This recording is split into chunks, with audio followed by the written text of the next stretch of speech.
제일 먼저 나오는 게 바로 과학 탐구 부분이에요.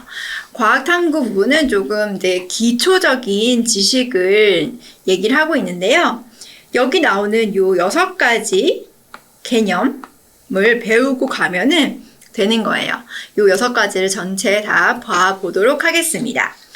관찰, 측정, 예상, 분류, 추리, 의사소통이라는 개념 단어가 나옵니다. 개념 단어가 나오면 잘 모르는 것들은 어떤 의미인지 반드시 알고 가야 한다고 계속해서 강조를 할 거예요. 먼저 관찰부터 보겠습니다. 자, 관찰에서 같이 기억해야 하는 키워드는 바로 변화죠. 변화가 일어나는 대상을 관찰하게 되는 거예요. 과학적인 관찰이라는 것은요, 변화가 일어나기 전, 변화하는 중, 변화 과정이 되겠죠. 그리고 변화 후, 변화를 마친 후의 모습을 모두 관찰하고 비교하게 됩니다. 변화가 일어나는 모습을 전, 과정, 그리고 그 마지막의 모습까지 자세히 관찰해야 해요. 우리가 감각기관을 통해서 보고 냄새 맡고 맛을 본다거나 듣고 느끼면서 이것을 관찰을 할 수 있는데요. 그 대상이 감각기관만으로는 관찰하기 어려울 경우가 있죠. 너무 작다거나 아주 소리가 작다거나 할 때는 돋보기, 현미경, 청진기 같은 도구로 이 도구를 이용해서 관찰을 하게 됩니다. 관찰 도구라고 하죠. 모든 용어를 좀 정확하게 짚고 넘어가는 습관이 들었으면 좋겠어요. 자, 이제 또 한번 써봅시다. 관찰은 뭐라고 했나요? 관찰을 말할 때 어떤 단어를 같이 기억해야 한다고 했죠? 기억하시나요? 자, 변화죠. 변화가 일어난 대상을 관찰한다고 했습니다. 자, 변화가 일어나는 모습을 자세히 관찰합니다. 뭘요? 변화가 일어나는 모습이요. 변화가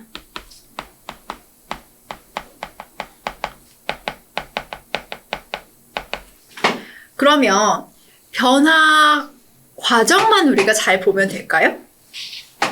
자, 변화 전, 변화 중, 변화 후의 모습을 모두 관찰하고 이 세 부분의 모습을 비교해야 한다고도 이야기했습니다. 변화가 일어나는 모습을 자세히 관찰하고 변화 전, 변화 중, 변화 후의 모습을 모두 관찰하고 비교한다 라고 했습니다. 관찰할 때는 우리의 감각기관을 사용할 수 있다고 했어요. 상식적으로 알아두면 좋죠. 오감이 있잖아요. 보고, 듣고, 위에서부터 쭉 밑으로 내려와 볼게요. 우린 눈도 있고 귀도 있고요. 냄새 맡을 수 있는 코도 있고 입도 있고 피부가 있어요. 느낄 수도 있죠. 촉감을. 그런데 대상이 너무 작거나 돋보기 필요하죠. 현미경, 청진기, 소리가 아주 작을 때는 청진기를 이용할 수도 있어요. 이런 것들을 우리는 관찰 도구라고 했습니다. 감각기관으로는 여기 위에다 써놓은 감각기관으로는 관찰이 어려울 때 사용한다. 자, 다음은 측정이라는 개념이 나옵니다. 과학적인 측정이라는 것은 무엇이냐? 자, 측정 도구를 잘 선택해야 합니다. 예를 들어 액체의 부피를 측정하고자 한다면 눈금 실린더가 좋겠습니다. 가끔 비커로 부피를 측정한다고 하는 학생들도 있는데 비커는 액체를 이렇게 옮겨 담을 때 혹은 잠깐 보관할 때 사용하는 도구이고요. 부피를 측정할 때는 더욱더 정확하게 할 때 눈금 실린더를 이용하는 게 맞아요. 자, 눈금 실린더를 이용할 때 주의할 점, 방법을 한번 같이 볼게요. 눈금 실린더에 이제 액체를 부을 때는 눈금 실린더의 가운데 부분을 잡고 기울여서 붓도록 합니다. 그리고 눈금 실린더를 평평한 곳에 놓고 눈금을 읽는데요. 액체의 가운데 부분이 오목하게 올라와 있을 거예요. 그 부분과 눈높이를 맞춰서 눈금을 읽어주면 되겠습니다. 가운데 오목한 부분 중요하고요. 눈높이를 맞춰서 읽는다. 자, 물체의 무게를 측정할 때는 어떻게 될까요? 저울을 사용하면 되겠죠. 요새는 전자저울을 많이 사용하니까 일단 전자저울을 사용하는 방법을 봅시다. 전자저울은요, 여기 이 부분에 보면 공기방울이 있습니다. 바로 수평을 맞추는 걸 알 수 있는 부분인데요. 수평을 맞추는 공기방울이 이 검은색이 정확하게 원 한가운데, 검은색 원 한가운데, 공기방울이 검은색 원 한가운데 오도록 하고 그럼 수평을 맞췄다는 얘기고요. 이건 역시 평평한 곳에 저울을 올려놓고 자, 0점 단추를 누른다. 0점을 맞춘 다음에 대상을 저울에 올려서 무게를 측정하면 되겠습니다. 자, 측정 뭔지 봤죠? 자, 예상입니다. 측정을 하게 되잖아요. 측정을 계속 해보면 어떤 과학적인 예상을 할 수 있게도 됩니다. 예를 들면 이런 거예요. 자, 플라스틱 눈금 실린더가 있습니다. 여기에 물을 일단 10cm까지 넣었어요. 그 다음에 구슬을 한 개씩 넣어보는 거죠. 한 개를 넣었더니 11.5, 두 개를 넣었더니 13cm, 세 개를 넣었더니 14.5cm, 네 개를 넣었더니 16cm가 되었어요. 이렇게 물의 높이를 측정을 해본 거죠. 측정이요.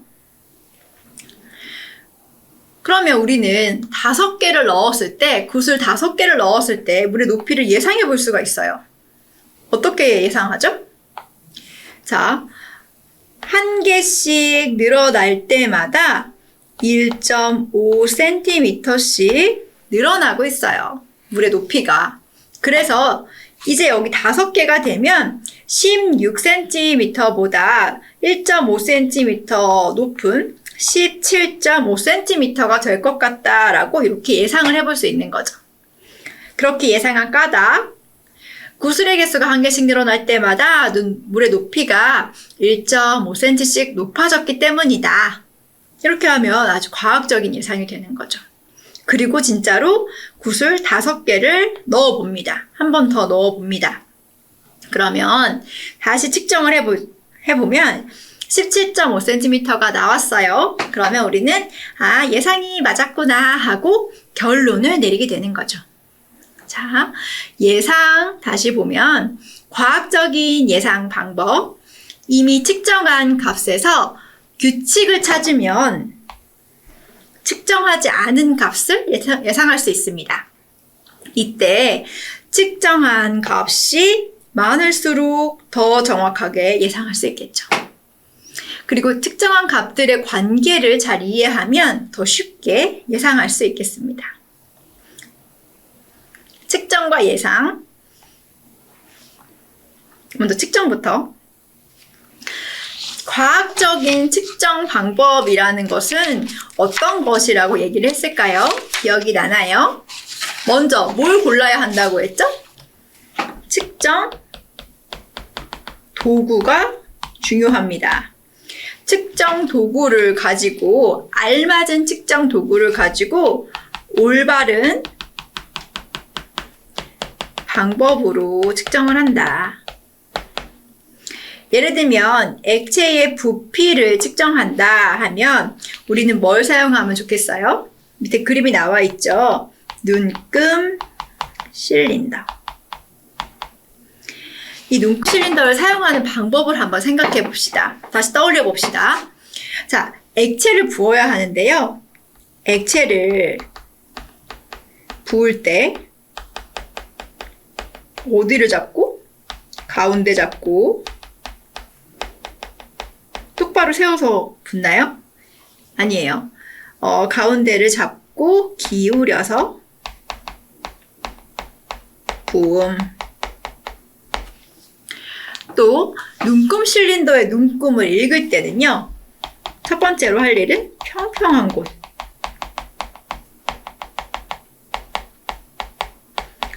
그 다음 액체가 있으면 여기 이렇게 가운데 오목한 부분, 가운데 오목한 부분과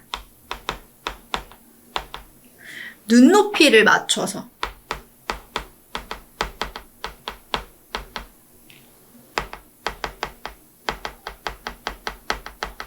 눈금을 읽는다. 이렇게 정리를 하면 되고요. 물체의 무게를 측정할 때 우리는 저울을 사용하는데 여기 전자저울이 나왔으니까 전자저울 사용을 어떻게 하면 되는지 한번 생각해 봅시다.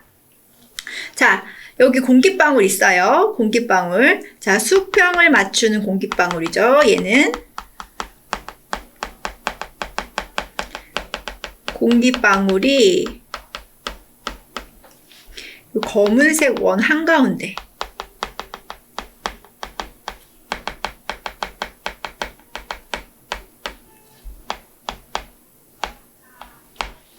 그리고 얘도 마찬가지로 평평한 곳에 올려놓고요.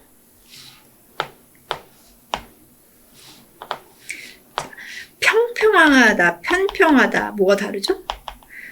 편평한 거는요. 좀 넓고 평평한 거를 말하는 거예요. 평평한 곳에 저울을 놓고 자, 뭘 누르죠? 요거 0점 단추를 누릅니다. 왜요? 0점을 맞추는 거죠. 아무것도 없을 때 0g이 되게 하는 거예요. 이게 0.0g.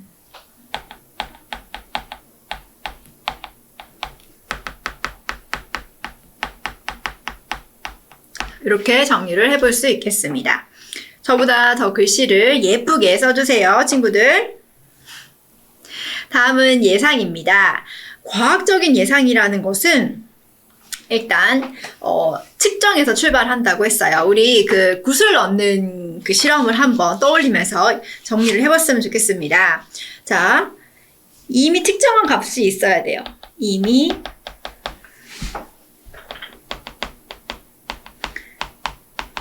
값에서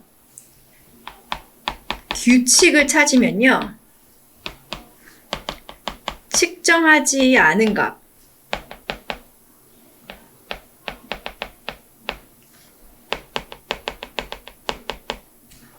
측정하지 않은 값을 예상할 수 있죠.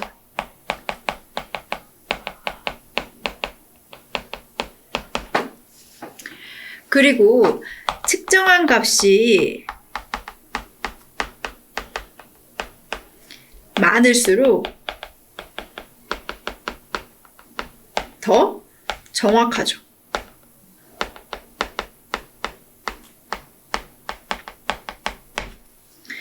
그리고 마지막으로 측정한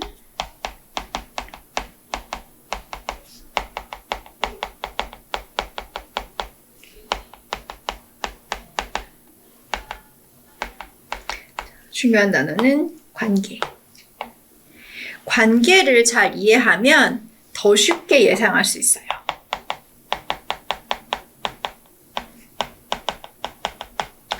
잘 따라오고 있나요? 자, 측정과 예상까지 했습니다. 그 다음에 나오는 것은 분류와 추리입니다. 자, 과학적으로 분류를 한다는 것은 대상들의 공통점과 차이점을 바탕으로 기준을 세워서 분류해야 합니다. 이 분류 기준은요, 누가 분류하더라도 같은 분류 결과가 나와야 합니다. 그리고 한번 분류한 것을 여러 단계로 계속 분류하다 보면 분류 대상의 공통점과 차이점이 분명하게 드러날 수 있고 분류 대상 각각의 성질을 자세하게 알 수 있죠. 그리고 분류 대상 전체와 부분의 관계도 쉽게 이해할 수 있게 됩니다.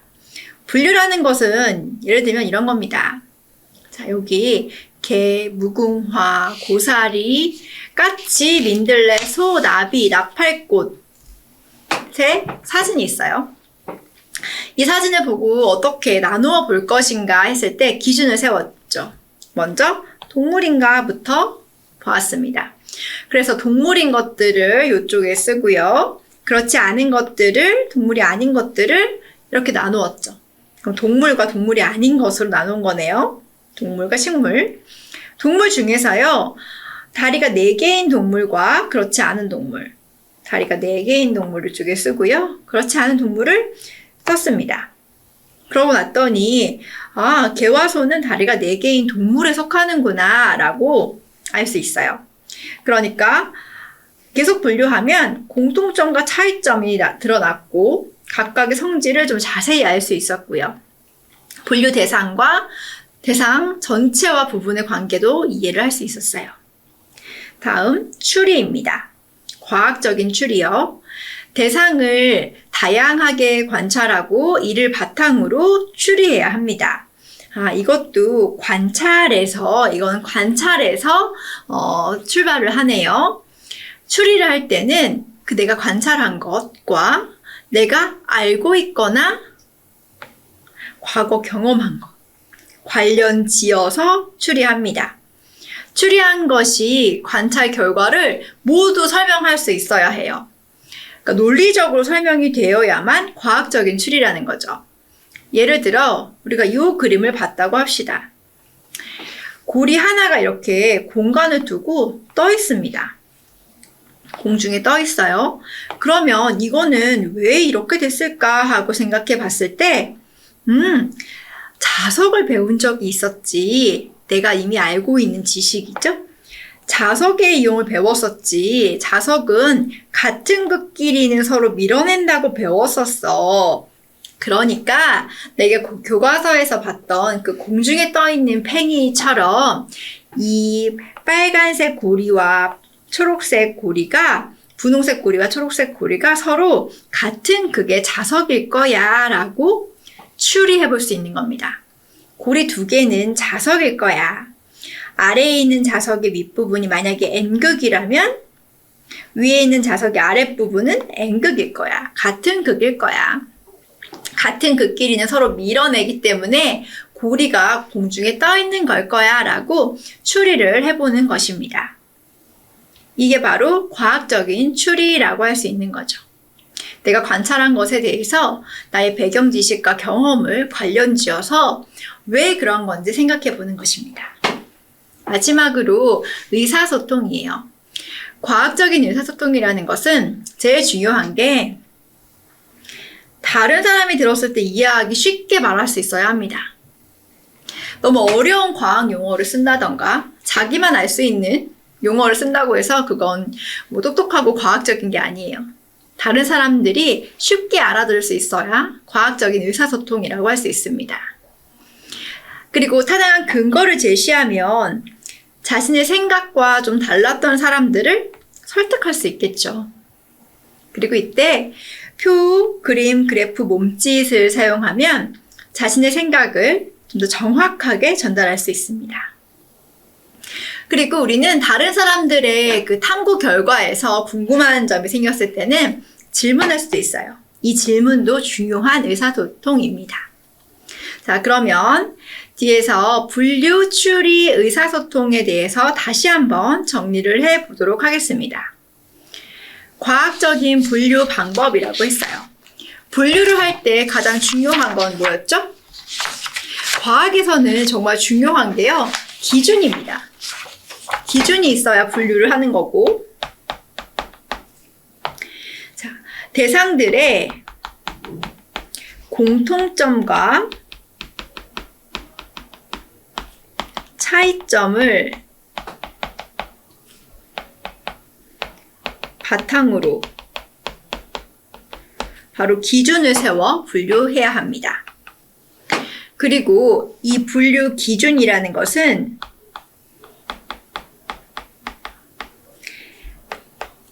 결과가요, 누가 분류하더라도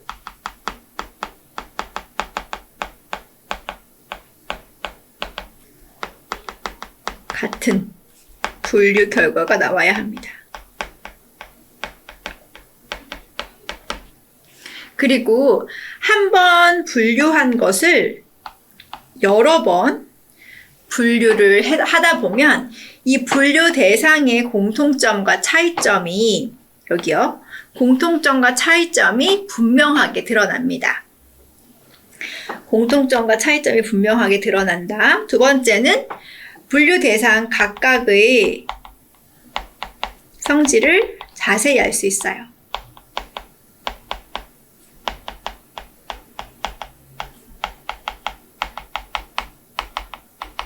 그리고 세 번째, 분류 대상 전체와 부분의 관계도 이해할 수 있죠. 쉽게 이해할 수 있다고 했습니다. 다음 추리 볼게요. 추리. 서로 밀어내고 있는 고리를 생각하면 될 것 같아요. 대상을 관찰하죠. 다양하게 관찰하고 이를 바탕으로 추리합니다. 이때 내가 알고 있는 것, 그리고 경험, 관련 지어서 추리하도록 합니다. 추리한 것이 관찰 결과를 모두 설명할 수 있어야 합니다. 추리는 내가 관찰한 것에 대해서 논리적으로 설명할 수 있어야 하는 것이죠. 마지막으로 과학적인 의사소통 방법입니다. 제일 중요한 거 뭐라 그랬죠? 다른 사람이 쉽게 이해하도록 말해야 합니다. 두 번째, 근거를 제시해야 합니다. 이렇게 타당한 근거를 제시하면 설득할 수 있죠. 나와 생각이 달랐던 사람을 설득할 수 있게 됩니다. 그리고 내가 설명을 할 때 설명을 하는데요. 표, 그래프, 그림, 몸짓을 함께 사용하면 조금 더 정확하게 전달할 수 있습니다. 그리고 다른 사람의 탐구에 대해서 궁금한 점이 생겼을 경우에는 질문하는 것도 과학적인 의사소통 방법의 하나가 되겠습니다. 자, 이렇게 해서 우리 과학 첫 단원, 과학 탐구 부분을 봤습니다. 뒤쪽에 이렇게 문제가 있어요. 이 문제가 지금 20개 문제가 있는데요. 요거를 지금 3분 정도 시간을 줄게요. 한번 풀어보도록 하겠습니다.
네, 문제를 풀어보셨나요? 자, 첫 번째 문제. 관찰 도구를 골라 쓰시오 했어요. 책은 관찰 도구가 아니었고, 관찰 도구라는 것은 우리 오감으로, 우리 감각기관으로 관찰이 어려운 상태일 때 사용하는 것이라고 했습니다. 답은 바로 돋보기가 되겠죠. 자, 2번 문제입니다. 다음 보기에서 액체의 부피를 측정하는 방법에 대한 설명으로 옳지 않은 것을 골라야 합니다. 자, 측정 도구의 이름은 눈금 실린더입니다. 맞죠? 눈금 실린더로 액체의 부피를 측정한다고 했습니다. 측정 도구를 평평한 곳에 놓아야 한다. 잘하고 있어요.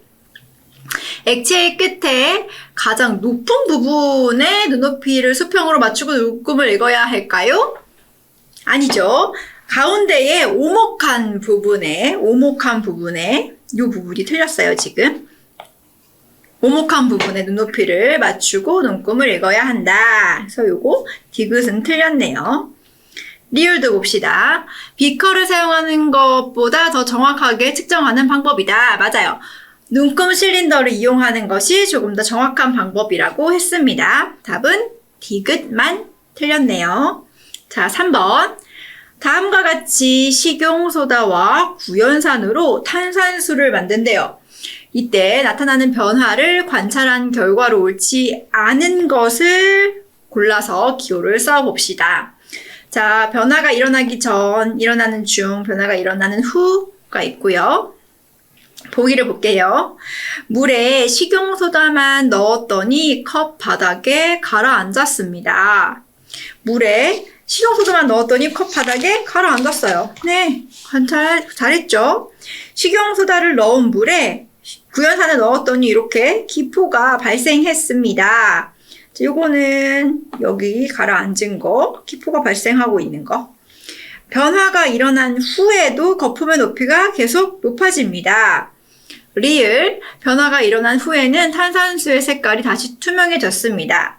거품의 높이가 계속 높아지는 경우에는요, 아직 변화가 일어나는 중, 여기겠죠. 변화가 일어나는 후가 아니라. 그래서 이 부분이 지금 틀리게 말을 하고 있어요. 디귿이 틀렸어요. 시간이 지나면 거품이 이제 가라앉아서 이렇게 되겠죠. 높이가 낮아지고 변화가 이제 투명해지는 것이 변화가 일어난 후라고 할 수 있겠습니다. 4번을 볼게요. 다음 보기 중 전자저울 사용 방법으로 옳은 것을 골라 기호를 쓰세요. 이번에는 옳은 것을 골라야 합니다. 자, 물체의 무게를 재고 난 이후에 0점 단추를 누르나요? 재기 전에 눌러주세요. 이거는 틀렸고, 전자저울의 수평을 맞추는 공기방울이 원 안에 한가운데 와야 합니다. 맞아요. 여기 이렇게 딱 한가운데 와야 하죠? 저울을 울퉁불퉁한 곳에 놓습니다. 자, 평평한 곳에 놓기로 했어요. 다음 문제 넘어갈게요. 5번. 다음은 철구슬의 개수를 한 개씩 늘리면서 무게를 측정한 결과입니다. 다음 보기 중 이 실험에 대한 설명으로 옳은 것을 모두 고른 것은 어느 것입니까? 자, 옳은 것을 고르는지, 옳지 않은 것을 고르는지, 하나만 고르는지, 모두 고르는지 문제를 잘 읽어보셔야 합니다. 자, 보면, 자, 전체 구슬의 개수가 이렇게 넣어졌고 무게가 늘어나고 있네요. 금방 알 수 있죠. 하나를 넣을 때마다 4g씩 플러스가 되고 있어요. 볼게요. 기억. 철구슬을 하나씩 넣을 때마다, 늘릴 때마다 4g씩 늘어납니다. 네, 이게 바로 우리가 관찰한 결과죠. 네, 기억은 맞아요. 철구슬을 7개 올려놨대요. 그러면 6개는 몇일까요? 24, 74, 28, 7개 올려놨을 때는 24g이 아니라 28g이 될 거야 라고 예상할 수 있죠. 디귿, 이건 틀렸죠? 디귿, 철 구슬을 6개 올려놓았을 때 전자저울의 무게가 몇 g을 나타낼지는 예상할 수 있어요. 틀렸습니다. 그래서 요 1번 기억만 옳게 설명하고 있게 되겠습니다. 다음 6번으로 넘어갈게요. 다음 보기에서 과학적인 관찰 방법에 대해서 옳은 것을 골라봅시다. 기억, 변화가 일어나기 전, 변화가 일어나는 중, 변화가 일어난 후의 상태를 모두 관찰하고 비교해야 합니다. 맞죠? 관찰을 할 때 사용할 수 있는 감각기관으로는 눈, 손톱, 무릎, 머리카락 등이 있습니다. 네, 감각기관이 뭔지를 잘 모르는 친구가 쓴 것 같아요. 이거는 틀렸습니다. 감각기관으로 관찰하기 어려울 때는 돋보기, 현미경 같은 관찰 도구를 사용할 수 있습니다. 네, 잘하고 있습니다. 그러면 맞는 것은 기억 티귿 4번이 답이 되겠습니다. 어렵지 않죠? 다음은 탄산수를 만드는 과정에서 탄산수 거품의 최고 높이를 측정한 탐구 결과입니다. 이에 대한 설명으로 옳지 않은 것을 고르세요 했어요. 자, 1번부터 차근차근 볼게요. 식용 구연산 3.5g을 넣었을 때 높이는 9.5cm일 것입니다. 자, 구연산을 지금 1g씩 더 넣었어요. 그러니까 요 높이가 1cm씩 늘어났어요. 그러면 구연산을 0.5g 더 넣으면 0.5cm 높아질 거라고 예상하는 거죠. 3g을 넣었을 때 9cm니까 3.5g을 넣었을 때는 9.5cm가 될 것이라고 예상할 수 있습니다. 마찬가지 방법으로 2.5g을 넣었을 때는 8.5cm일 것이다. 2g일 때 8cm였으니까 2.5g을 넣으면 8.5cm가 될 것이다 라고 예상해 볼 수 있는 거죠. 식용 구연산 5g을 넣었을 때, 여기 다음에 이제 5g을 넣었을 때는 10cm에서 1cm 더 증가한 11cm가 될 것이다 라고 예상할 수 있습니다. 4번, 식용 구연산을 1g씩 더 넣을 때마다 최고 높이가 약 1cm 높아지는 것을 알 수 있습니다. 네, 이게 바로 우리가 앞에 예상을 할 수 있었던 그 이유가 되겠죠. 규칙성이죠. 5번, 식용 구연산을 1g씩 넣을 때마다 최고 높이가 7cm씩 높아진다는 규칙을 확인했다. 1cm라고 했습니다. 5번이 틀린 답이 되겠습니다. 8번 계속 볼게요. 다음 보기 중 변화가 일어나는 과정을 관찰하는 방법으로 옳지 않은 것을 골라 기호를 쓰세요. 자, 기억부터 볼게요. 나타나는 변화를 주의 깊게 관찰한다. 맞죠? 니은, 감각기관으로 관찰하기 어려울 때는 관찰 도구를 사용한다. 맞습니다. 디귿, 변화가 일어나기 전, 일어나는 중, 일어난 후의 모습을 비교합니다. 맞습니다.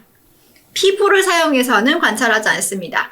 촉감, 오감 중에 하나죠. 이용하면 좋겠습니다. 옳지 않은 것은 리을이 되겠어요. 9번, 다음 보기 중 과학적 측정 방법에 대한 설명으로 옳은 것을 골라 기호를 쓰세요. 자, 옳은 것을 골라야 돼요. 기억, 액체의 부피를 측정할 때는 눈금 실린더보다 비커를 사용하는 것이 더 정확하다? 아니죠. 눈금 실린더를 사용하는 것이 더 정확하다고 했습니다. 전자저울로는 물체의 무게를 측정할 수 있다. 맞고, 눈금 실린더는 액체의 부피를 측정하기 전에 0점 단추를 눌러 0점을 맞춘다? 0점 단추는 전자저울에 있는 것이고요. 눈금 실린더는 액체의 부피를 측정하는 건 맞지만 0점 단추는 없습니다. 옳은 것은 니은이 되겠습니다. 10번. 다음 중 과학적 분류 기준. 과학적 분류 기준은 이 분류 기준을 사용했을 때 누가 적용하더라도 같은 분류 결과를 나타내야 한다는 것이죠. 주관적인 거, 맛이 있나? 귀엽게 생겼나? 냄새가 좋은가? 이런 것들은 객관적인 기준이라고 할 수 없겠습니다. 다리가 4개인가? 색깔이 검은가? 이런 것들은 누가 분류해도 같은 결과를 나타낼 수 있겠습니다. 답은 4번, 5번이 되겠고요. 11번, 다음 보기 중 과학적 분류 방법에 대해 바르게 설명한 것을 골라 기호를 쓰세요. 바른 거 쓰는 거예요. 한 번 분류한 것은 여러 단계로 계속 분류하면 안 되나요? 여러 단계로 분류하면 전체와 부분의 관계도 알 수 있고 그 분류 대상의 세세한 부분도 알 수 있고 또 여러 단계로 분류하다 보면은 그 단계별로 더 자세한 관찰 결과 분류를 자세한 부분을 알 수가 있겠죠. 공통점과 차이점을 우리가 알 수 있게 되는데 분류 대상의 그 공통점과 차이점을 더 분명하게 알 수 있게 되겠습니다. 그래서 이것은 틀린 것이고 누가 분류하더라도 같은 분류 결과가 나와야 한다고 강조했고 사람마다 기준이 다른 주관적인 생각으로 분류하면 안 됩니다. 그래서 니은이 바르게 설명한 것이 되겠습니다. 12번 다음은 과학적 추리 방법에 대한 설명입니다. 괄호 안에 공통으로 들어갈 알맞은 말을 쓰세요 했습니다. 추리할 때 대상을 다양하게 뭘 해야 되죠? 하고 이를 바탕으로 추리해야 합니다. 이때 B한 것을 내가 알고 있는 것이나 과거 경험과 관련지어 추리하면 더 과학적인 추리를 할 수 있습니다. 과학적인 추리는 관찰에서부터 시작한다고 이야기했습니다. 답은 관찰 되겠습니다. 13번으로 넘어갈게요. 자, 핀치와 콩새가 나오네요. 한번 읽어볼게요. 1번, 바른 거 고르는 거예요. 이 핀치는 콩새처럼 아름다운 부리를 가지고 있어서 단단한 씨를 먹을 수 있을 것입니다. 자, 아름다운 부리 이런 것은 과학적 관찰이라고 하지 않습니다. 2번, 이 핀치는 콩새처럼 크고 두꺼운 부리를 가지고 있어서 단단한 씨를 먹을 수 있을 것입니다. 네, 그렇죠. 이렇게 크고 단단한 부리. 이 핀치는 콩새처럼 가늘고 뾰족한 부리 아니죠. 핀치는 콩새처럼 크고 두꺼운 부리를 가지고 있어서 나무 틈에 사는 벌레를 먹을 수 있을 것입니다. 나무 틈에 사는 벌레를 먹으려면 가늘고 뾰족한 부리가 있어야 될 것 같아요. 그쵸? 핀치는 콩새처럼 가늘고 뾰족한 부리를 가지고 있어서 자, 이거 아니죠. 가늘고 뾰족하지가 않습니다. 그래서 맞는 것은 2번이 되겠어요. 14번. 옳지 않은 것을 두 가지 고르는 거예요. 2개 고르는 거죠. 추리에 대해서 이야기하고 있습니다. 1번. 대상을 관찰한 것을 바탕으로 추리합니다.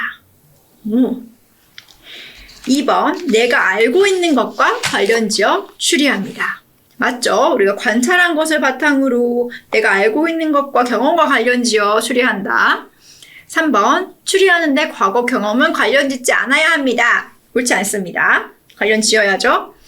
추리한 것이 관찰 결과를 모두 설명할 수 있어야 합니다. 없어도 됩니다. 이런 거 안 됩니다. 4번, 3, 4번 틀렸네요. 5번, 대상을 다양하게 관찰하고 이를 바탕으로 하여 추리합니다. 정확하죠. 15번으로 넘어갈게요. 핀치의 부리 모양과 먹이의 관계를 추리한 내용으로 옳은 것은 어느 것입니까?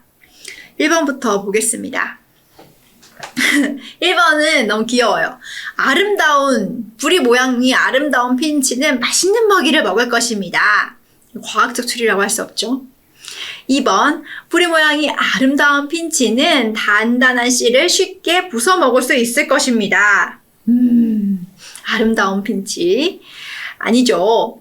부리 모양이 가늘고 뾰족한 핀치는 단단한 씨를 쉽게 부숴 먹을 수 있는 게 아니라 그 밑에 좁은 나무 틈에 사는 벌레를 쉽게 꺼내 먹을 수 있을 것입니다. 라고 했으면 더 맞을 수 있겠죠. 이게 이렇게 바뀌었네요. 이렇게.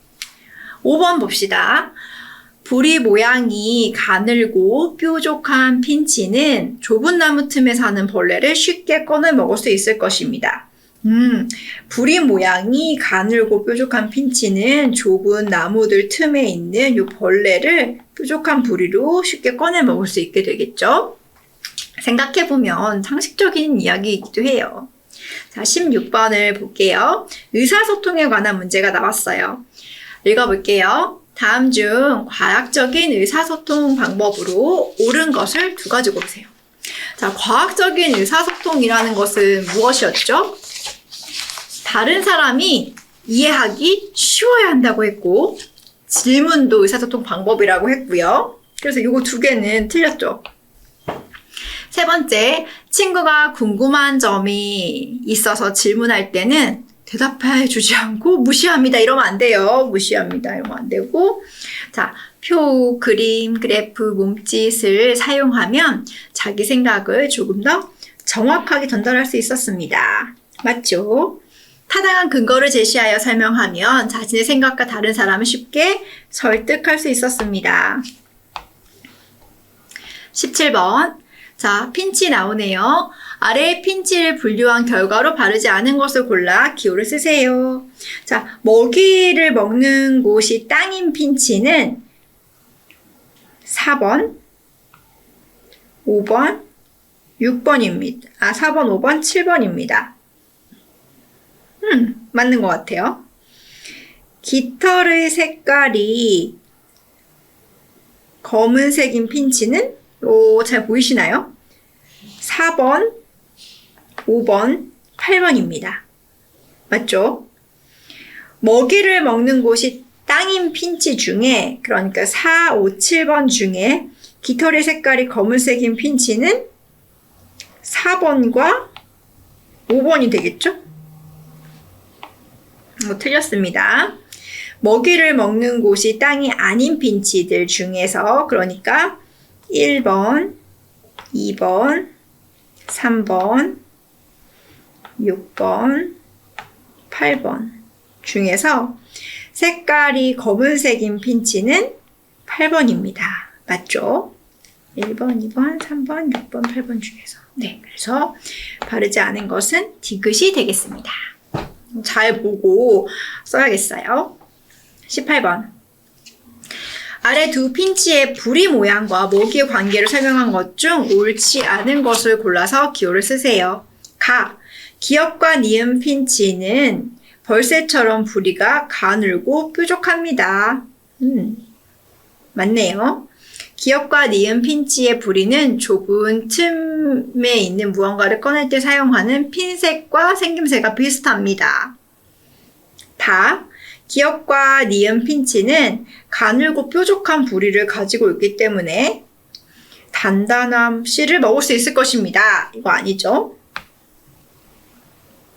앞에서도 본 거죠. 단단한 씨는 굵고 튼튼한 부리였죠. 19번. 과학적 의사소통 방법에 대해 틀리게 설명한 것을 골라 기호를 쓰고 바르게 고쳐 쓰세요. 자, 틀리게 설명한 거 고르는 거예요. 봅시다. 최대한 어려운 말 아니고 쉬운 말. 그러니까 틀리게 썼고요. 요거는 바르게 고쳐 쓰라고 하니까 이해하기 쉬운 말 할까요? 이해하기 쉽게 설명합니다. 이렇게 쓰면 좋을 것 같아요. 니은 타당한 근거를 제시해서 설명해야 합니다. 맞고요. 표, 그림, 그래프, 몸짓을 사용하면 자기 생각을 더 정확하게 전달할 수 있습니다. 20번. 이게 마지막 문제예요. 다음 보기는 과학적인 예상 방법에 대한 설명입니다. 괄호에 들어갈 내용을 쓰세요. 측정한 값이 규칙을 쉽게 찾아낼 수 있으며 측정하지 않은 값을 정확하게 예상할 수 있습니다. 이거는 측정한 값이 많아야 많을수록이 되겠죠? 많을수록 규칙을 쉽게 찾아낼 수 있겠습니다. 네, 이렇게 해서 단원 평가 20번까지 다 봤고요. 과학다 초등 4학년 1학기 과학 1단원 과학 탐구를 마쳤습니다. 오늘. 그래서 다음 시간에는 이제 지층에 대해서 알아보는 지층과 화석 부분을 과학 시간에 들어가도록 할게요.